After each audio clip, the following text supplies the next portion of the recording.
gente boa. Nós estamos começando mais uma aula de história aí para os alunos do terceiro ano, Centro de Ensino Frei Gil, Estreito Maranhão, período de distanciamento social. Nós estamos aqui sempre utilizando essa rede para transmitir para vocês aí os nossos conhecimentos e estarmos aí aprimorando o de vocês para que quando voltarmos às aulas todo mundo esteja aí afiado e pronto para nós estarmos realizando grandes conquistas. Terceiro ano, ano de muita transformação, de muitas decisões. Esperamos estar contribuindo com vocês através desse trabalho. Nosso tema agora vai ser a história mais, que o pessoal chama aí de história geral, né? Para mim tudo é história geral, mas convencionalmente se coloca a história do Brasil, história geral. E nós vamos falar sobre conceitos básicos aí do século XIX. O século XIX foi um século assim, super importante em termos de ideias. Sistematizou uma série de ideias. A gente, na verdade, chama essas ideias de ideologia. São ideias norteadoras, ideias que estão pautando o comportamento de muitos políticos, muitas pessoas que pensam e fazem a sociedade. Isso é importante porque no século XX isso vai influenciar muitas pessoas. Até estar na década de 1980, arrefeceu um pouquinho esse negócio de ideologia. Mas agora está voltando com tudo, tá? Esse debate ideológico está voltando aí, o pessoal está discutindo toda hora. Você certamente já deve ter ouvido falar aí em ideologia. Então vamos lá, professor Gilvaldo, quais são as grandes ideologias sistematizadas no século XIX para nós? Aí, vamos lá. Primeiro delas, o liberalismo. Os liberais têm como principal escritor um inglês chamado Adam Smith. Adam Smith esteve ali estudando, né, e publicou um livro chamado A Riqueza das Nações. Bom, o liberalismo, nós vamos ser bem sucinto aqui, porque realmente é assunto muito complexo, dava aí para a gente fazer cursos e cursos só para falar sobre o liberalismo. Mas vamos lá às principais marcas. Na política, os liberais defendem um governo de caráter democrático, a separação de poderes, executivo, legislativo e judiciário, liberdade do cidadão e dignidade por meio do Estado. O Estado vai promover especialmente a liberdade e a dignidade do cidadão. Nessa questão, hoje temos aí muitos liberais, eles defendem sempre uma ideia daquilo que se chama de Estado mínimo, né? Então, o governo ser o mínimo possível e dar muita liberdade para o cidadão fazer o que quiser, especialmente na área da economia. Então, economia, não intervenção do Estado, iniciativa privada. O que significa isso? Significa, querido aluno, que o governo não vai dizer o que as pessoas vão fazer com o seu dinheiro. Tá? Então, cada um que tem o seu capital vai investir onde ele achar que vai ter mais lucro. O governo não vai intervir nisso, não vai nem orientar, não vai fazer nada, né? A princípio, os liberais eram contra até a regulação do mercado, né? Então, não é preciso nem criar regras, o mercado mesmo se autorregulamenta. Só que isso teve muita crise, mas o liberalismo clássico é isso, né? Não intervenção estatal de forma alguma. E na religião, o liberalismo defende uma separação total da igreja e do Estado como forma prévia e segura de garantir a liberdade de culto para quem quer que seja. Então, o Estado não se mete em assuntos de religião e nem a religião em assuntos de Estado. O Estado tem que gerir para todos e a religião deve ter plena liberdade, seja ela qual for, beleza? Então, esses são os princípios aí do liberalismo. Vamos passar a outro assunto que foi muito voga aí no século XIX, o nacionalismo. Nacionalismo, gente, refere-se a essa ideia de países e, como fundamento para a existência dos países, a ideia da nação. O que é a nação? Nação é um povo, Tá? Um país é mais do que um povo, né? Tem países que têm 3, 4, 5, 10, 20 povos dentro dele, né? O nosso país, inclusive o Brasil, tem centenas de povos morando aqui dentro do Brasil, tá? Vocês sabem quem são? Nós temos os indígenas, cada um tem sua autonomia nacional, como nação, né? Mas eles fazem parte do Brasil, mas são uma nação separada. Então, nação tem a ver com cultura, tem a ver com sentimento, tem a ver com etnia, tem a ver com história, tem a ver com língua, tem a ver com religião, tem a ver com essas coisas. Tá? Bom, no século XIX, esse sentimento de nacionalismo foi muito evocado para a construção dos países, especialmente porque no século XIX surgiu dois grandes países na Europa, se unificaram, que é a Itália e a Alemanha. Unificaram-se exatamente porque eram povos que tinham era um monte de principados, ducados, reinos, pequenas repúblicas, e cada uma delas, todas elas, aliás, tinham características comuns. Então, eles buscaram esse sentimento de nação para dizer todos os italianos juntos ali num só governo, todos os alemães juntos num só governo, né? Então, nacionalismo, ele evoca ideias de cultura, respeito pela formação nacional dos povos, ligados por traços étnicos e linguísticos. Então, inclusive na Declaração Universal dos Direitos do Homem e do Cidadão, está lá essa questão da autonomia dos povos. Todo povo que tem a sua, que é ligado por traços étnicos e linguísticos, ele tem direito a se constituir como país, né? Então, é um princípio que foi muito evocado aqui no século XIX. E a questão da independência nacional. Se eu sou um povo, eu não posso ser dominado por outro povo. Então, houve muita evocação disso, muita gente, inclusive aqui no Brasil, né? Então, nós vamos ser autônomos em relação a Portugal, porque nós somos um povo independente, um povo diferente dos portugueses, né? E então, se nós somos um povo independente, separado, por que a gente vai ficar sendo dominado pelos portugueses? E isso foi nos americanos, foi na América toda e na Europa também. Muitos países surgiram evocando essa ideia de independência nacional. E a ideia da autodeterminação. Eu falei para vocês aqui, é o direito de escolher o seu próprio sistema político, sua forma de governo no território unificado. Cada povo tinha esse direito, né? É engraçado que hoje muitos países e outros não reconhecem alguma autonomia de alguns povos. Por exemplo, o povo catalão, lá na Espanha, declarou sua independência, mas nem a Espanha reconheceu, né? Que a Espanha tem 4 povos dentro daquele território, né? Então, nem a Espanha reconheceu o direito à autodeterminação dos catalães, nem os outros países da Europa, né? Então, esse negócio aí, naquela época era muito forte, hoje continua as pessoas evocando isso, mas nem todo mundo reconhece isso como um direito dos países, né? Dos povos, desculpa. Né? Bom, vamos passar então a outra ideia que surgiu aí no século XIX, que é a ideia do socialismo. Na verdade, o socialismo sempre teve um pouco essa ideia desde os povos gregos lá antigos, né? Mas no século XIX surgiu isso de uma forma mais científica. É o que eles chamam de socialismo ou comunismo científico, né?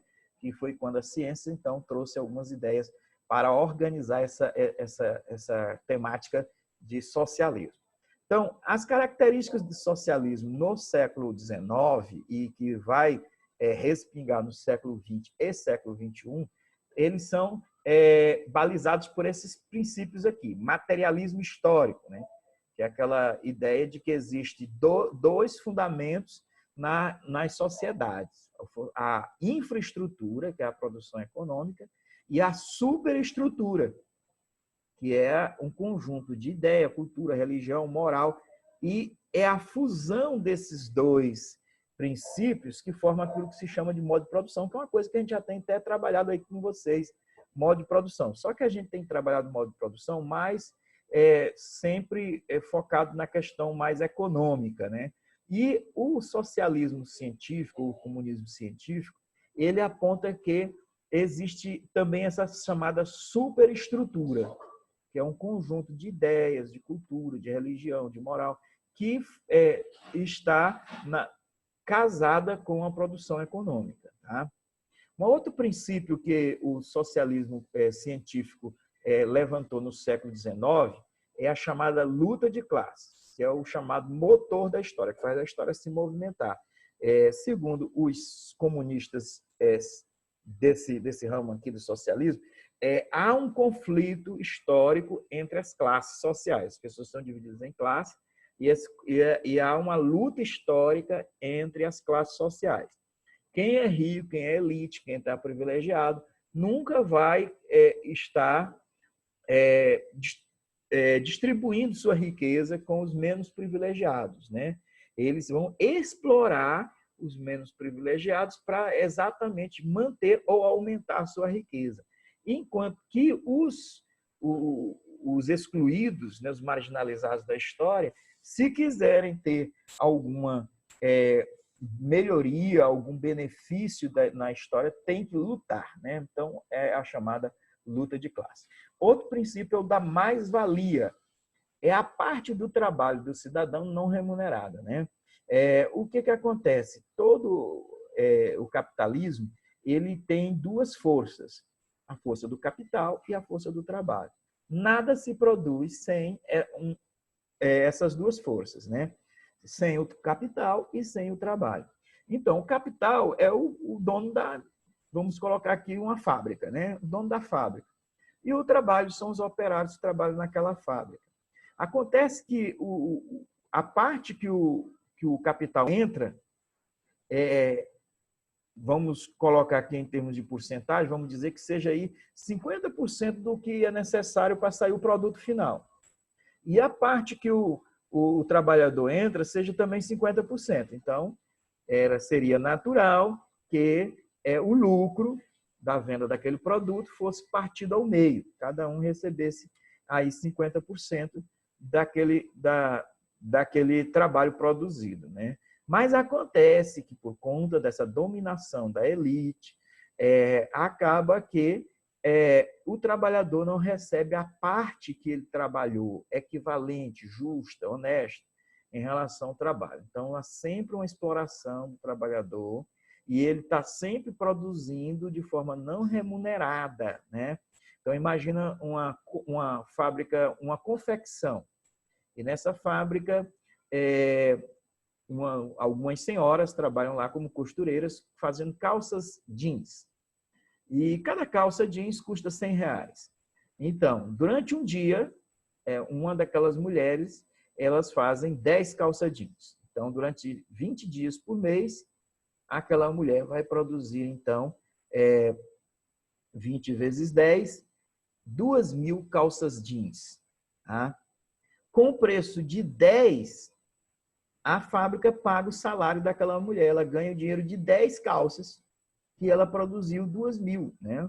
Ou aliás, 200. Eu estou fazendo a conta. A matemática socorre, gente. Então, ela produziu 200, mas recebeu como pagamento apenas o dinheiro de 10 calças. Então, todo o restante, as 190 calças que ela fez naquele mês, foi a chamada mais-valia. E essa realmente é uma das coisas mais interessantes do socialismo, que o trabalhador é sempre explorado na sua mão de obra, né? Essa questão da mais-valia foi um acerto do diagnóstico feito pelos socialistas. Então, há uma exploração capitalista, submissão dos trabalhadores a baixos salários e um monte de gente que não está trabalhando exatamente para fazer essa pressão sobre o trabalhador. Ou você aceita ou você sai que entra outro. Tem aí um exército de reservas só esperando você sair para ele entrar. Então, os salários são baixos, mas também as pessoas não têm opção, né? Às vezes você pode pensar assim, bom, se ele parar de trabalhar, a fábrica para e o empresário não vai ganhar também. Então, o trabalhador não ganha, mas o empresário não ganha. Bom, mas tem um exército de reserva que se aquele não quiser trabalhar, tem outro que aceita por conta da fome, da miséria, das necessidades que cada um tem. Tá? Então, a ideia é a exploração capitalista, beleza? Bom, veja só, o socialismo, o comunismo, eu vou falar só mais um pouco sobre ele, porque há uma série de hoje ideias aí que o pessoal fala sobre o comunismo, o capitalismo, que a gente precisa sempre dar uma esclarecida. Então, o capitalismo, ele prevê o quê? Propriedade privada, exploração do trabalhador, concorrência, egoísmo. Né? Bom, o socialismo, ele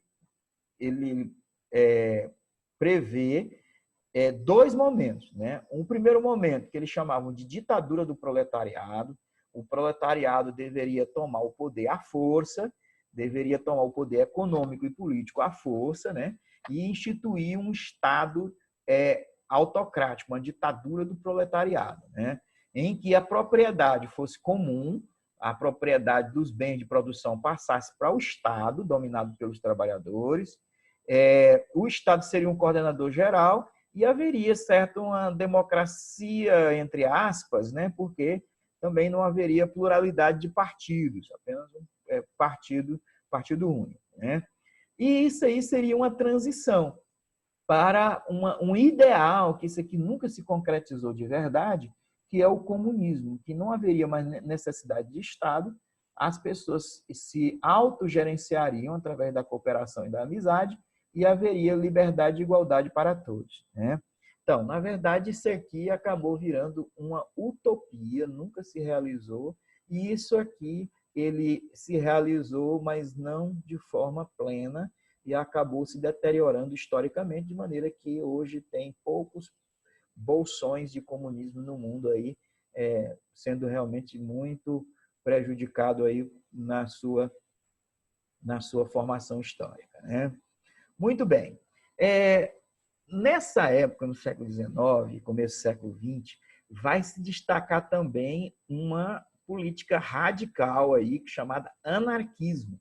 E os principais representantes dessa ideia anarquista é o Bakunin, né, o Kropotkin aqui, e o Malatesta. Então, esse pessoal aqui era bem radical. Eles previam realmente uma ausência de governo, a sociedade totalmente ausente de patrão, de proprietário, uma situação de autogestão, que as próprias pessoas se autogovernassem. Né? Então, essa ideia é tão utópica que as pessoas hoje chamam anarquismo de bagunça, né? Porque acho que se não tiver governo, não tiver autoridade, né? Que isso aqui a questão é a autoridade nenhuma, né? O Bakunin dizia que era sem patrão, sem pai, sem professor, sem padre, sem autoridade em toda e qualquer área, né? Então, o pessoal classifica de que sem autoridade a sociedade vai virar uma bagunça. Então, anarquismo hoje muitas vezes virou sinônimo de bagunça. Quando um professor chega na sala de vocês e está muito bagunçado, a primeira coisa que ele grita é isso: que anarquia é essa? Então, anarquismo virou sinônimo de bagunça. Mas, originalmente, é uma ideia até bonita, assim, olha, tipo assim, uma escola, né? A escola, ninguém vai mandar na escola. Não precisa de diretor, não precisa de governo, não precisa de ninguém mandando, não precisa nem de professor. Todo mundo vai se autogovernar. Agora, só que isso aqui depende realmente de uma conscientização tremenda, né? Você chegar na escola e dizer assim, vamos estudar aqui todo mundo consciente, vamos escolher um assunto aqui que seja pertinente à nossa sociedade, vamos nos organizar, vamos estar trabalhando juntos aqui. Só que isso geralmente não acontece, né? As pessoas são sempre movidas por interesses e acaba aí prejudicando esse tipo de organização social. Bom, historicamente houve uma disputa muito grande entre marxistas e anarquistas. Tá? O pessoal às vezes olha na televisão, vê aqueles protestos em que o pessoal está pelado, tira a roupa, faz realmente uns atos abusivos, aí diz, os comunistas, né? Então, aquilo lá não é comunista, aquilo lá é anarquista. Anarquista é contra todo mundo, tá? é contra os marxistas, é contra os socialistas, é contra os liberais, é contra qualquer tipo de político. Tá?